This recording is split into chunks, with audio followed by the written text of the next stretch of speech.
அனைவருக்கும் வணக்கம். இன்றைய தினப்பலன். இன்றைய தேதி 23/3/2025, மார்ச் மாதம் 23ஆம் தேதி, குரோதி வருடம், தமிழ் மாதம் பங்குனி 9ஆம் நாள். இன்று ஞாயிற்றுக்கிழமை. இன்றைய திருக்குறள் அதிகாரம் அறிவுடைமை, குறள் 426. எவ்வது உறைவது உலகம் உலகத்தோடு அவ்வது உறைவது அறிவு. தெளிவுரை: உலகம் எவ்வாறு நடக்கின்றதோ உலகத்துடன் பொருந்திய வகையில் தானும் அவ்வாறு நடப்பதே அறிவாகும்.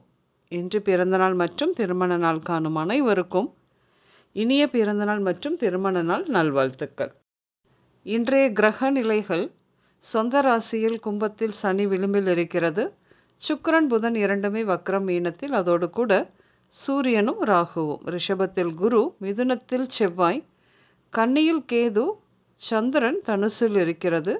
குருவும் சுக்கிரனும் பரிவர்த்தனையாகி இருக்கின்றன. கிரக நிலைகள் இப்படியாக இருக்க இன்றைய தினப்பலன் பார்ப்போம். இன்று பெரும்பாலும் இந்த தினப்பலன் கேட்கும் நீங்கள் சமையல் அறையில் இருந்து கேட்டுக்கொண்டு இருப்பீர்கள், அல்லது சற்று முன்புதான் அங்கிருந்து வந்தும் இருப்பீர்கள். மேலும் உங்களுக்கு இடது பக்கம் ஒரு ஜன்னல் இருக்கும். இன்று பயணங்கள் செல்வீர்கள். குலதெய்வ கோவிலுக்கு சென்று வருவீர்கள். வீடு கட்டும் எண்ணம் நிறைவேறும்.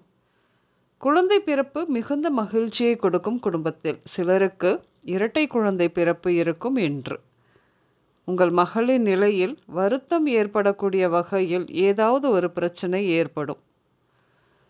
கல்வியில் புதிய வெற்றிகள் கிடைக்கும். மாணவர்களுக்கு புதிய நட்புகள் கிடைக்கும். உங்களுக்கு ஏதோ ஒரு காரணமாக பிரிந்து இருந்த தம்பதியர் பெரியோர்கள் பஞ்சாயத்து செய்து வைக்க புரிந்து கொண்டு சமாதானமாகி ஒன்றாக சேர்ந்து வாழ ஒப்புக்கொள்வார்கள். என்று பலவிதமான திறமை இருந்தும் எல்லா வேலையையுமே இழுத்து போட்டுக்கொண்டு செய்தும் வருமானம்தான் சரியாக அமையவில்லை என்ற கவலை, தொழில் செய்தால் கூட பரவாயில்லை என்று வரும் காலத்தில் நீங்கள் செய்ய போகும் தொழிலுக்கு உங்கள் மனது பிள்ளையார் சொல்லி போடும். என்று பொதுப்பணி என்றால் ஓடி ஓடி வேலை செய்யும் உங்கள் நண்பர் அதற்கு தகுந்த அங்கீகாரம் கிடைக்கவில்லையே என்று மனம் வருந்தினாலும் உடனே அதை மறந்து அடுத்த வேலை செய்ய போய்விடுவார். இருந்தாலும் சரியான வேலை அமையவில்லையே என மனம் வருந்தி வேலைக்காக வெளியூர் சென்று செட்டில் ஆவதற்கு யோசனை அவருக்கு வரத்தான் செய்யும். என்று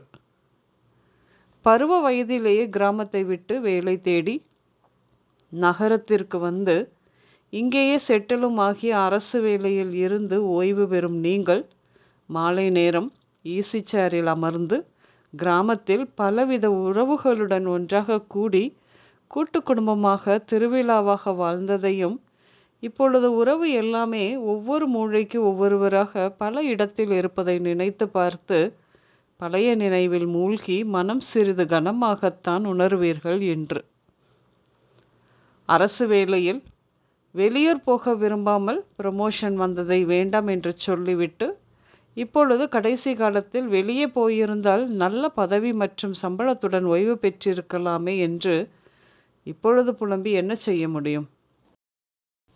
சில குடும்பங்களில் பெண்களுக்கு 40 வயதாகியும் ஆண்களுக்கு 50க்கு மேல் வயதாகியும் கூட மருத்துவமும் பார்த்தும் குழந்தை பிறக்கவில்லையே என்ற கவலையில் மன அழுத்தத்துடன் இருப்பார்கள். என்று பலருக்கு வேலையில் ஓய்வு பெற்ற பின்னும் வராது இருந்த பணம் இப்பொழுது வரும் காலம், அது சுற்றுலா செல்ல கூட திட்டமிடுவீர்கள். இன்று சூடு தொடர்பான நோய்கள், திருட்டு பயம், பாம்பு பயம், வாதம், மஞ்சள் காமாலை, காய்ச்சல், உப்புச்சத்து அதிகரித்தல், தோல் வியாதிகள், நீர்க்கடுப்பு, இரத்த சோகையால் வரும் தோல் நோய்கள் இப்படியாக ஏற்படும். இன்று அம்மன் கோவில், cinema theatre, beauty parlour, showroom, textiles, திருமண மண்டபம், ஆடம்பரமான வீடு, தோட்டம், பெண்கள் கூடும் இடங்கள், திரையரங்கம், ஷோரூம் இப்படியாக சென்று வருவீர்கள். இன்று ஹேமலதா, ராஜகோபால், சரண்யா, பிரியா, ரமேஷ்குமார், ரம்யா, திருப்பதி, ஸ்ரீவித்யா, திருமகள் இந்த பெயர்கள் உங்களின் இன்றைய நாளோடு ஏதாவது ஒரு விதத்தில் நிச்சயம் சம்பந்தப்படும். இன்று சமையலில் முருங்கை, நெல்லிக்காய் ஊறுகாய், கீரை, சுண்டல் மற்றும் பால் கொழுக்கட்டை, பால் பாயசம் இப்படியான இனிப்புகளையும் சேர்த்து கொள்வீர்கள். இன்று மஞ்சள், ஆரஞ்சு, ப்ளூ மற்றும் பச்சை நிறங்கள் மட்டுமே அதிகம் உபயோகம் இருக்கும். அனைவருக்கும் இந்த நாள் இனிய நாளாக அமைய வாழ்த்துக்கள். நான் உங்கள் ராஜநாடி ஜோதிடர் சுசிலா பூதத்தான், அம்மையப்பன் ராஜநாடி ஜோதிடம், கோவை. நன்றி, வணக்கம்.